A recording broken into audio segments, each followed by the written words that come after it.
नहीं तो आपके कहने के मुताबिक क्या जज खुदा होता है? जज साहब भी इज्जत के काबिल हैं, लेकिन जज साहब भी इंसाफ करेंगे, कोई भी कानून से ऊपर नहीं है। वो कोई ऐसा लग रहा है कि जैसे कोई इंडिया की फ़ौज के पास थी और वो जुल्म कर रहे थे, जो उस बच्ची के साथ बर्बरियत हुई है। ये जज साहब हैं, मतलब ये ज़रूरी तो नहीं कि आप जज हैं तो इसका मतलब है कि आप जिस पे मर्जी जुल्म करेंगे। लेकिन मुअज़्ज़िज़ जज साहब के घर में अगर इस तरह से ज़्यादती होगी तो रूल ऑफ लॉ सबके लिए बराबर है।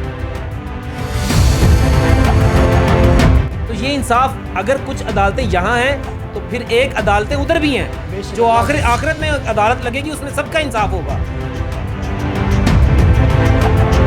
आप मुलाजिम रखें तो उसका मार मार के आप उसका बुरा हाल कर दें, आप लोगों को क्या इंसाफ देंगे?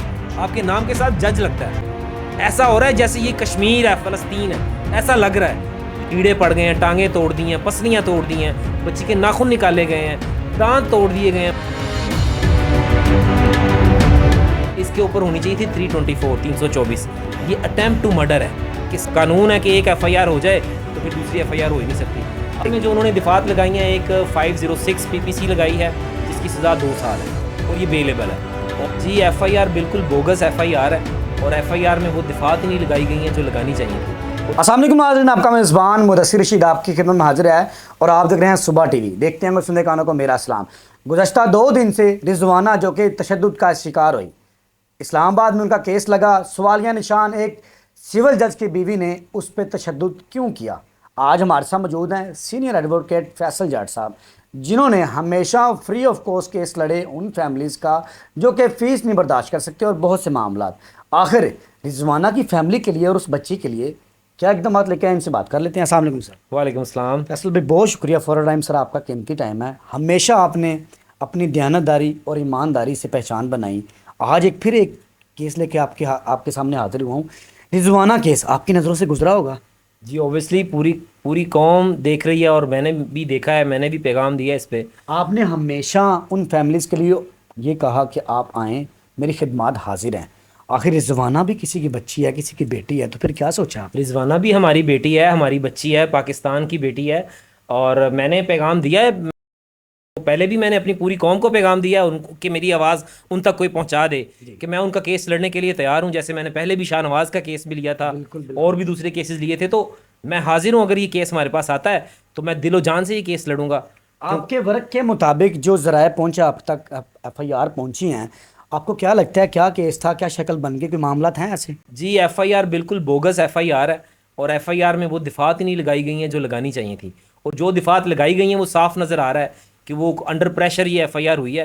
एफआईआर सही तरह से नहीं हुई जैसे होनी चाहिए थी। क्या दिफात एफआईआर में जो उन्होंने दिफात लगाई हैं, एक 506 पीपीसी लगाई है जिसकी सज़ा 2 साल है और ये बेलेबल है, और एक उन्होंने 342 लगाई है, 342 ये भी बेलेबल है, ये भी 1 साल सजा है। बेल हो भी चुकी है जी, बेल पर ही है, वो अभी तक गिरफ्तारी नहीं हो सकी। तो पाकिस्तान का सिस्टम ही ऐसा हो गया हुआ है कि जब कानून है कि एक एफआईआर हो जाए तो फिर दूसरी एफआईआर हो ही नहीं सकती। अब ये एफआईआर को ठीक किया जा सकता है। इसके ऊपर होनी चाहिए थी 324 ये अटेम्प्ट टू मर्डर है कि सर पे चोट्स आई हैं और कीड़े पड़ गए हैं, टांगें तोड़ दी हैं, पसलियाँ तोड़ दी हैं, बच्ची के नाखून निकाले गए हैं, दांत तोड़ दिए गए हैं। मतलब वो कोई ऐसा लग रहा है कि जैसे कोई इंडिया की फ़ौज के पास थी और वो जुल्म कर रहे थे, जो उस बच्ची के साथ बर्बरियत हुई है पाकिस्तान में हवा की बेटियों के साथ पिछले कई माह से।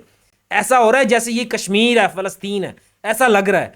तो ये जज साहब हैं, मतलब ये ज़रूरी तो नहीं कि आप जज हैं तो इसका मतलब है कि आप जिस पे मर्जी जुल्म करेंगे। अगर अल्लाह ने आपको अता किया, इसका मतलब ये तो नहीं है कि आप 11 साल 12 साल की बच्ची को आप मुलाजिम रखें और उसका मार मार के आप उसका बुरा हाल कर दें। आप लोगों को क्या इंसाफ देंगे? आपके नाम के साथ जज लगता है। कुरान पाक में अल्लाह ताला की आयत है, हर जज के ऊपर लिखी होती है। अदालत में जाएंगे तो पीछे लिखी होती है कि और इंसाफ के साथ अपने मामलात को हल करो। तो ये जज साहब को भी मिसाल बनानी पड़ेगी कि ये इंसाफ करना पड़ेगा, उस बच्ची के सर पे हाथ रखना पड़ेगा। तो ये इंसाफ अगर कुछ अदालतें यहाँ हैं तो फिर एक अदालतें उधर भी हैं, जो आखिरत में अदालत लगेगी उसमें सबका इंसाफ होगा। लेकिन पाकिस्तान की अदालतों में फैसल जट एडवोकेट मौजूद है इंशाल्लाह जब तक मेरी सांस चल रही है। मैं गरीबों, मजबूरों, मस्कीनों और रिजवाना जैसी बेटियों के साथ खड़ा हूं मैं, और सीना तान के खड़ा हूंगा, और मेरी पूरी टीम खड़ी होगी। इफेक्टिव ग्रुप ऑफ लॉयर्स है हमारा, अल्हम्दुलिल्लाह सारे खड़े होंगे। फैसल भाई, आपको पता है कि आप ऑन स्क्रीन क्या बात कर रहे हैं कि वकील जज के अगेंस्ट मामलात देखें को थोड़ा मुश्किल नहीं हो जाएगा? नहीं तो आपके कहने के मुताबिक क्या जज खुदा होता है? नहीं, लेकिन एक वकील और जज में बड़ा भाई अगर वकील ना हो तो अदालतें ही नहीं चल सकती, ये कैसे आप बात कर रहे हैं। जज साहब की इज्जत हमारे लिए बहुत काबिल एहतराम है, मुअज़्ज़िज़ जज साहब हम उनको कह के बुलाते हैं, लेकिन मुअज़्ज़िज़ जज साहब के घर में अगर इस तरह से ज्यादती होगी तो रूल ऑफ लॉ सबके लिए बराबर है। रसूलुल्लाह सल्लल्लाहु अलैहि वसल्लम का पैगाम है, उन्होंने जो कुरान पाक हमें दिया है उसमें इंसाफ, उन्होंने कहा है कि इंसाफ करो, उन्होंने अपनी ज़िंदगी सारी इंसाफ से गुजारी और यही सबक दिया, दर्स दिया। तो इंसाफ होना चाहिए। जब इंसाफ नहीं होगा, बड़े और छोटे के लिए कानून अलग है, तो फिर पाकिस्तान तरक्की नहीं कर सकता। और हम इस चीज़ के कायल हैं, पूरी वकला कम्युनिटी इस चीज़ की कायल है कि इंसाफ होना चाहिए। हम काले कोर्ट के तकद्दुस को पामाल नहीं होने देंगे। जज साहब भी इज्जत के काबिल हैं, लेकिन जज साहब भी इंसाफ करेंगे। कोई भी कानून से ऊपर नहीं है, नहीं। सब कानून के बराबर है। अगर उसको मारा गया है, जान से मारने की कोशिश की गई है, अभी FIR जो इस्लामाबाद थाने में FIR हुई है जी। और मुद्दईयान जो उनके वालिद साहब मुद्दई हैं उनके मुताबिक कि ज्यादती हुई है, जान से मारने की कोशिश थी, तो अगर तो ऐसा हुआ है तो फिर सजा भी होनी चाहिए। और अगर रिजवाना हमें ये केस देते हैं उनके वालिदैन, तो हम दिलो जान से लड़ेंगे। ठीक हो गया। नाजरीन ये देखें, ये थे फैसल जट साहब जो कि अपने दयानतदारी और ईमानदारी से लाहौर में नहीं बल्कि पूरे पाकिस्तान में जाने जाते हैं। इससे पहले केस हुआ था शाहनवाज, पूरे मुल्क पाकिस्तान में उसने हाइप पकड़ी। फैसल जट साहब ने उस केस को देखा और फ्री ऑफ कॉस्ट, कोई फीस नहीं ली। सर हमारे IG साहब वज़ीर आला देख रहे हैं, कोई रिक्वेस्ट करना चाहें उनसे भी? एक रिक्वेस्ट तो मेरी यही है, देखें पूरे पाकिस्तान के जो भी हालात हो रहे हैं, एक तो आपने सियासी सूरत हाल देख ली है जी जी, किस तरह दबाया जा रहा है, ऐसा लग रहा है जैसे जमहूरियत तो है ही नहीं है, मार्शल लॉ लगा हुआ है। तो रिक्वेस्ट यही है वज़ीर आला से भी, वज़ीर आज़म से भी, IG साहब से भी और अदलिया से भी, जजेस साहिबान से भी, मुअज़्ज़िज़ जज साहिबान से भी, कि बच्ची के साथ इंसाफ होना चाहिए। वो बच्ची हमारी भी बेटी है और जज साहिबान के घर में भी बेटी होगी, उनकी भी माएँ बहनें होंगी। तो हम सब के लिए मैं ये कहता हूँ कि एक मिसाल होनी चाहिए कि जो बच्ची बिल्कुल मौत के किनारे ICU में पड़ी है, अल्लाह उसको ज़िंदगी दे, तंदुरुस्ती दे, तो उसको इंसाफ मिलना चाहिए, उसके घर वालों को इंसाफ मिलना चाहिए।